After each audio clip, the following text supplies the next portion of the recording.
All right, everyone. Hey, it's a fantastic day, and I'm Russ Johns, your host, Mary LaSalle, the co-host, and this is the Tools, Tips, and Teamwork with Ted Liman. Ted, Morning. Good morning. How are you? Tell us a little bit about who you are and why you're here. Oh, yeah. All right, good morning. Well, thanks for having me. I am an entrepreneur. I have 4 companies that I am currently running. And they're doing great. And I just want to thank you guys for inviting me every week for the past, 7 months? It's amazing. So Time flies. Time flies. So thanks for having me every week here. It's an honor. Well, one of the things that we love about this show is the opportunity to kind of look at things from a different perspective. I mean, we're all business owners. However, we're all business owners at a different level. And one of the things that you always bring to the table is kind of a corporate perspective, an enterprise caliber, view on some of the things that businesses deal with at different levels. So one of the things that we wanted to talk about today is vision, vision and how it works. And I want to have you define what that means to you, and what kind of vision are we talking about? Sure, absolutely. Well, to me, this subject is really important because the study shows that 58% of employees globally don't know the vision of the company that they're working for. And to me, when I was just starting in corporate world, I did not understand, what is a vision of a company. I didn't know. I was working for Houston Community College, University of Houston, and Sonics. Did not know the vision of the companies or the organizations. Until today, I still don't know their vision. And it's amazing actually that I was working for them. I was supporting them, and sometimes actually people can get lost in doing things, just getting busy, and at the end of the day, they're like, "What happened? What did I just do?" Right. And I want to tell you this story right here that I heard from my pastor, from Joel Osteen. He said there was a little girl watching the mom cook fish, and she would cut the head, she would cut the tail, and then cook the fish. And little girl asked the mom, is like, "Mom, why do you cut the head and the tail?" And the mother said, "Well, I don't know. That's how my mother does it. Let me call my mom." And so they call grandmother and find out, "Grandma, what happened? Why do you always chop off the head and the tail?" And she said, "Well, my mom is still alive. She taught me that. Let's call her." So they called the great grandma and asked her, "Great grandma, why did you cut the head and the tail every time you cook fish?" And she said, I had a small frying pan. It would not fit in if I don't cut the head and the tail. So, I guess it becomes a tradition. It keeps on going on, and people don't know why they do things sometimes.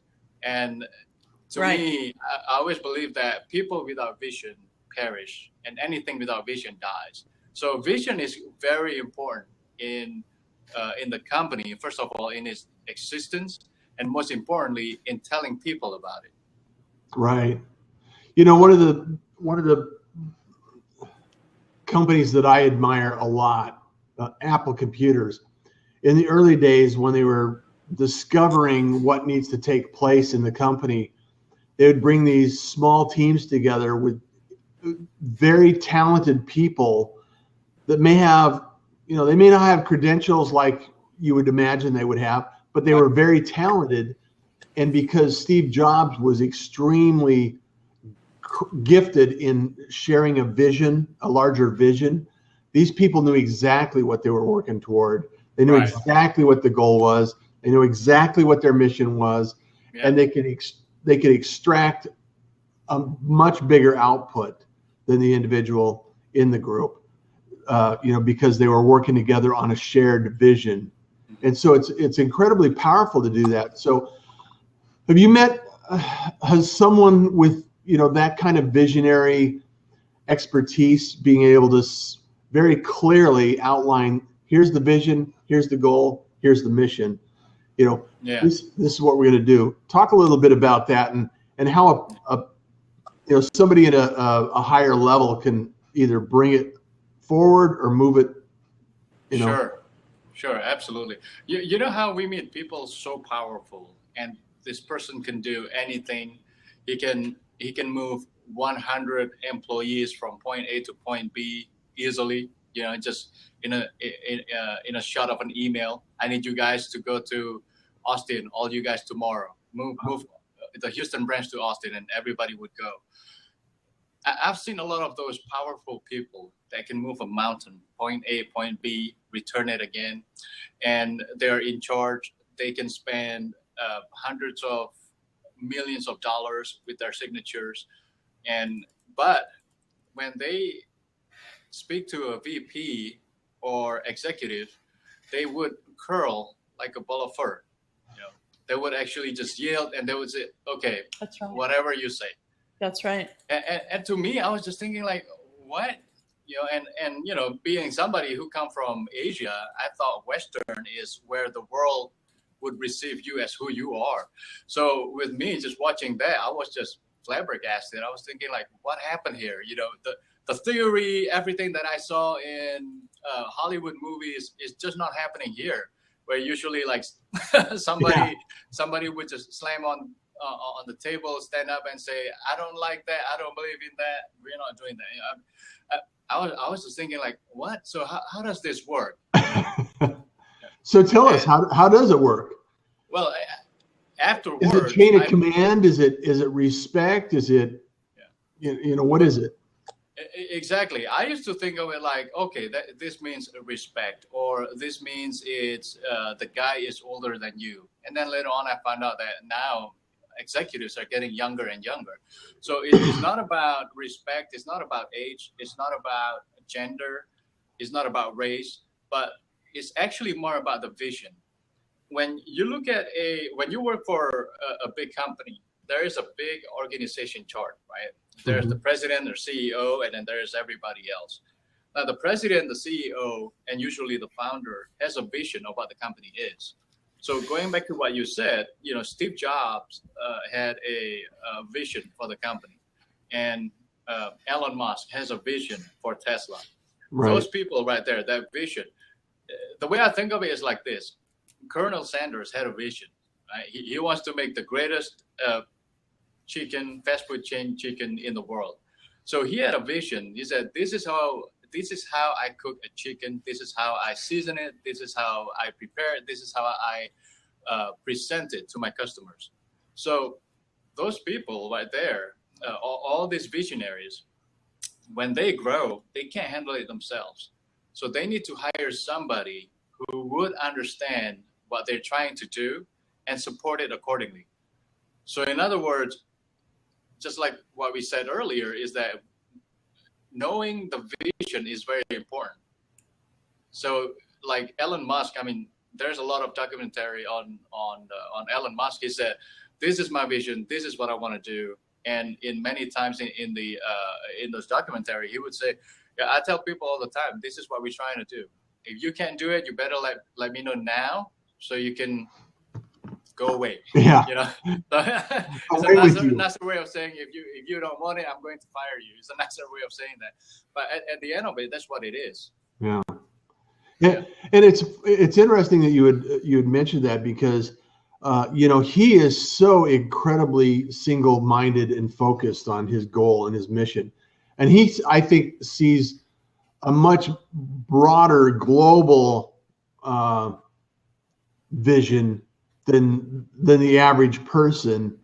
And he's he's been known to work, insane hours. He's always not been the family man that others would like him to be.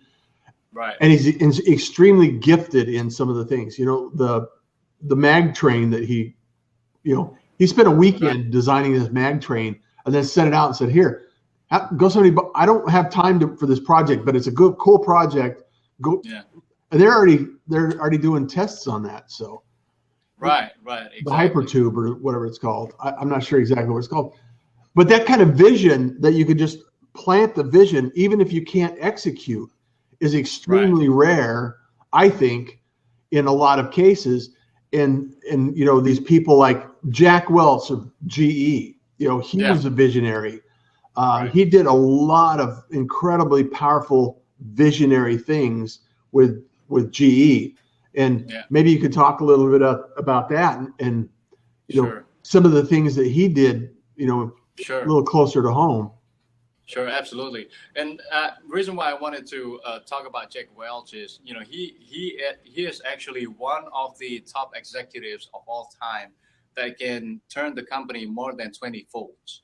And in 1980, when he started being a CEO, I mean, you guys remember back then, like everything you touch has a GE logo in it, right? Yeah. I mean, you go to your bathroom, you find a GE hairdryer, and then you go to the kitchen, you find GE toaster. Refrigerator. Yeah, and then everything. You sit in your living room. There's a GE television. Right. There's no escaping. So Jack, one day he's thinking like, you know what? We're not doing so good, guys. I mean, we're making everything here. I mean, we create everything from toaster all the way to airplane engines. He's thinking like, so what are we gonna do? I mean, what is our vision? So you see, look, so they themselves, being a very large company, they're thinking like, what's going on here? What is the vision of the company? Yeah. And GE initially is a light bulb company. Right. I mean, General Electric, that's what they call it. But Thomas Edison is all over that place. I mean, that's his signature in there, just like Steve Jobs and Apple. Right. So Jack Welch said, you know what? We need to revive our vision. We need to find where we need to be. We need to find what we should be doing. So what he said back then is, what is it? Imagination at work. I mean, that's the vision. And accompanying that vision, he said, we need to be the top two of every industry. If we are not at the top two, we need to get out. We need to leave. So when he did that in 1980, I mean, guess how many people welcomed his idea? Nobody. Exactly. That's right. So nobody welcomed his idea. Nobody understood it. So that was in 1980, and they had 411,000 employees. And by 1985, they only have 299,000 employees. So in other words, about 25% did not understand the vision, 25% got booted out. So I mean, we're talking about 25% is not so much, but we're talking about, 112,000 people. Yeah. I mean, a good size of a county in Texas. Exactly. Yeah. Exactly. So whoever understood the vision, they get to stay, and who don't, they don't stay. And so people ask, I mean, that's kind of like harsh, I mean, 112,000 people, they got booted out. I mean, how is the family? Well, let's get back to our subject here, understanding the vision and how it works. Right. Now, because the vision was clear, it was actually told and announced company-wide. They were able to turn $12 billion company to $280 billion company. So the revenue when Jack Welch was exited the company was $280 billion. Yeah. And so billion with a B. Yeah. I'll take a few of those. Okay, so for the employees that didn't get the vision, they didn't understand why.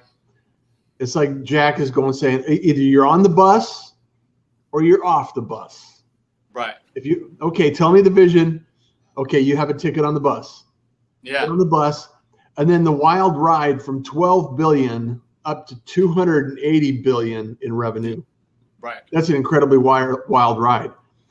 And I'm sure that more than enough people were hired as a result of that transition into growth from Jack Welch's, rise to 280, and that employment was refreshed, right? Yeah. But if you recall, mid 80s, there was a housing crisis and times were tough, right? Mm-hmm. Right. And so with that vision, he had to restructure everything that he did with the company, peel off what wasn't working and focus on what was. Yeah. Yeah. I think Richard Branson has one of his strategies for marketing or management is he actually goes to the number 2 position company when he acquires a new company in a new industry. He goes to the number 2 position company and hires their CEO or their executive management team. And he says, "Hey, you want to be number 1? Come join here. Let's kick this industry." And then he fuels it. He puts jet fuel in there, and sometimes it works, sometimes it doesn't, right? Yeah, that's true. I read that in one of his books. It's a great book. He's a smart guy, and I think Richard Branson is a kind guy. I think that's what gets him into his success. He's not all about money. He is a good guy, kind guy, and his employees. I mean, you hear complaints from different visionaries, but not from Richard. He's a good guy. I like him. Yeah, he seems like a sharp individual. Yeah. So how does one practice? You have a lot of, we've had some really deep conversations, and you're leading that visionary scale. You can see the light before anybody else at the end of the tunnel, so to speak, right? So how do you practice that, Ted? How do you get into there so you can support others and lift them up and show them the direction that you're taking this? Yeah. How do you practice that? This is what I tell people. And when I was working for corporations, of course, I have the leniency of walking around the company, just having a hi, good morning, how you doing, kind of talk all day long. So what I used to do when I was superior of a lot of people that I was monitoring, mm-hmm. I walked through their offices and I asked them, "Hey, how you doing? How is your job? Are you doing okay? Is everything okay?" And I asked them, so what do you need to do? Are you clear of what you need to do? How is the project? Do you know what we're getting into? So I would do that. And sometimes I also walk into the offices of those people who did not work for me. And then I would ask them what's going on and say, well, I got frustrated. I'm doing this, I'm doing that. My boss still did not like it. I don't know what to do. I don't know what else.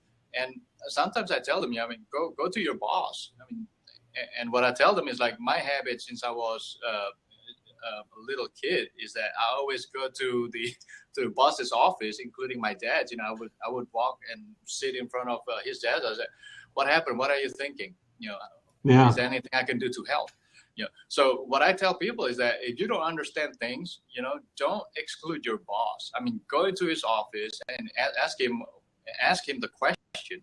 Whatever you have, whatever you're not clear about, go in there and ask your boss, what are we trying to do? Right. Why can't we do this? What should we do? I'm here for you. What do I need to do to support you? So, when you say stuff like that, what can I do to support you? That there, although the vision might not be very apparent, is almost the same way of saying that, let me take the baton out of your hand. Let me actually go forward with a vision. Right. Right. And actually, right now, some people actually who are watching this show might be asking like, well, I'm not working for a corporation. It works the same way. If you actually have customers, whether big customer, small customer, is the same way. What is their vision? What are they trying to do? What are they trying to accomplish for the company? Yeah, that's really big. Don't Yeah. gloss over that. If you ask anybody, a friend, a relative, a neighbor, a business associate, your boss, it doesn't matter who it is. If you ask them that question, what can I do to support you? I can't imagine that anybody would look down on that. They would feel grateful that you said that and asked them that question. Absolutely. And sometimes, believe it or not, bosses or customers, they don't always understand how important of imparting vision to everybody else around them. So sometimes we actually have to go in there, approach them and say, hey, what can I do? What's the vision of this company? What are you trying to do? So and I always tell everybody this: if you are not working for anybody, if you are your own boss, if you have your own company, it does not mean that you are the boss. Everybody has a boss. I mean, you name it. Even Jack Welch, I mean, he had a boss. Yeah. He was working for. He was leading a publicly owned company. So which has a board of directors that actually. Exactly. Yeah. Yeah. Stakeholders, shareholders. So there's always a boss of somebody. So don't feel discouraged when you feel like you thought you were on top of the game and you're like, oh no, yeah, I'm not a boss. But everybody has a boss. It's okay. Yeah. I mean, this is the way I put it. If you are expecting a payment from somebody, then that's your boss. Yeah, your clients pay you to be there and available. Well, Ted, it's amazing to think that we have this idea that we can be visionary. We have to think about, okay, what's around the next corner. In fact, we were just talking about this earlier this morning. Marion and I were talking about the idea that with technology is moving as quickly as possible, and it's really moving quickly, and a lot of projects, people are moving to a project-based economy. They're going in, they're doing a project, they're moving around. There are lots of virtual people working on these things. You hire people for a project, then then they're not there, and a lot of things are changing in the economy. So it really, really is dependent on having someone to pull all that together with a vision, right? Yeah, that's right. So I just want to share and get your thoughts on why this is so important for people to understand, because having a vision is so absolutely critical. And I don't want to gloss over it. And I want to make sure that people understand, why it's so important. And I want to get your thoughts on that. Sure, absolutely. And this thing here actually goes down to how the grass is always greener on the other side. And yes. I mean, those people, I mean, listen, everybody has, it doesn't matter you are entrepreneur or you are not entrepreneur. It doesn't mean that you're not successful. It doesn't mean that you are not victorious. It's not. It doesn't mean that. I mean, if you know your character is more of an employee, more power to you. Don't worry about it. And we all need employees. Exactly. Yeah. And if your heart actually is more into the entrepreneur, you want to go out on your own, do that as well. But my point is this, though. A really good example. My friend's son just graduated from high school, and I asked him, what degree are you pursuing?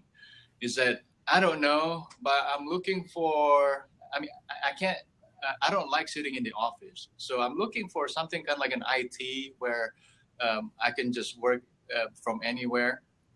Oh. This is what I told him. Yeah, and this is what I told him.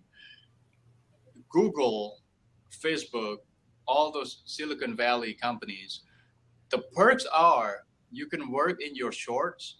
You can actually have your serving board parked right there by the beach, and you can work anywhere in the chair. But at the end of the day, you're still gonna have to sit down and do your work. Yeah. Yeah. So I mean, those are the perks. So don't feel like, you watch that movie, what is that with Owen Wilson, the intern, right? The intern. It looks like fun. You're just walking around, playing around and doing beer pong all the time. I said, that is not it. It's not it. That's not the life of an intern, right? Yeah, that's right. And actually, if anybody would Google about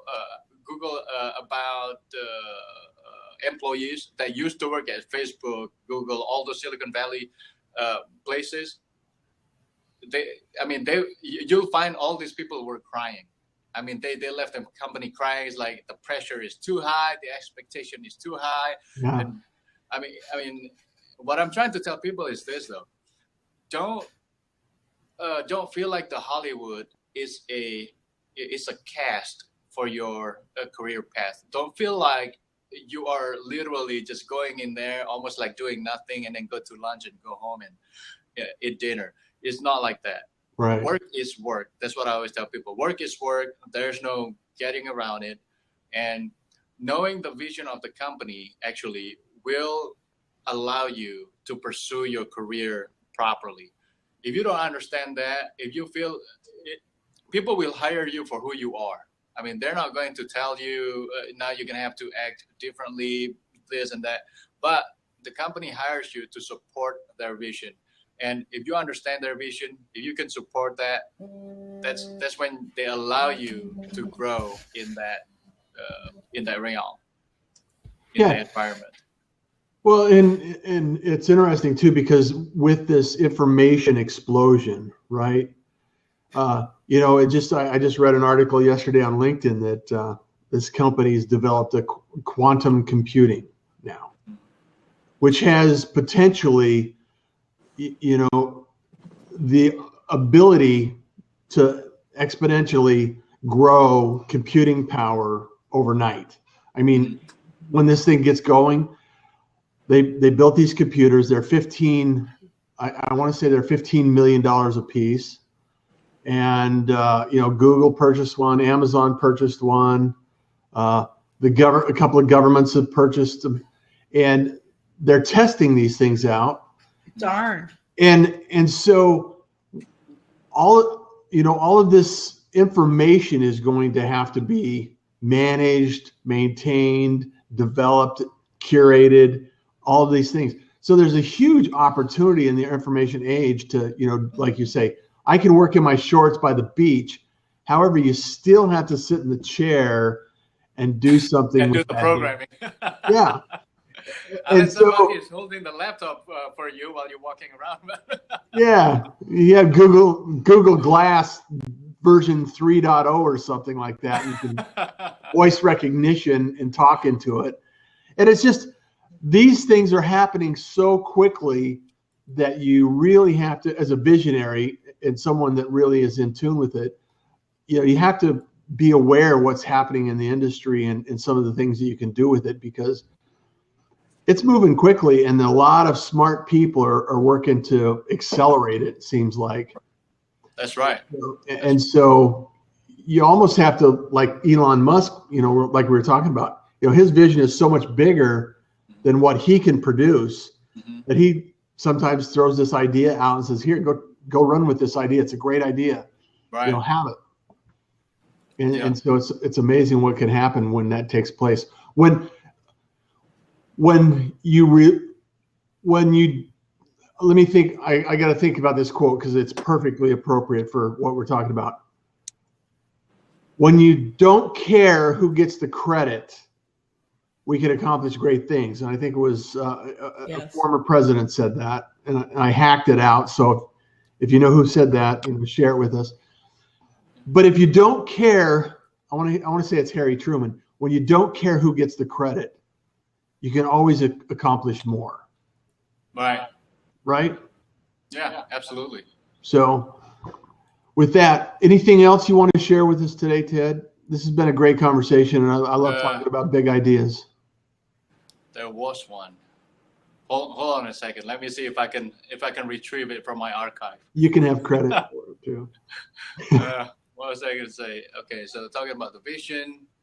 Okay, now here you go. For entrepreneurs, specifically for entrepreneurs, when you create your company, whatever you're doing, understand this. Understand the vision of your customers. And what I meant by that is this. Don't create a robot to open up a water bottle so it can actually put it right into your mouth and allow you to drink it.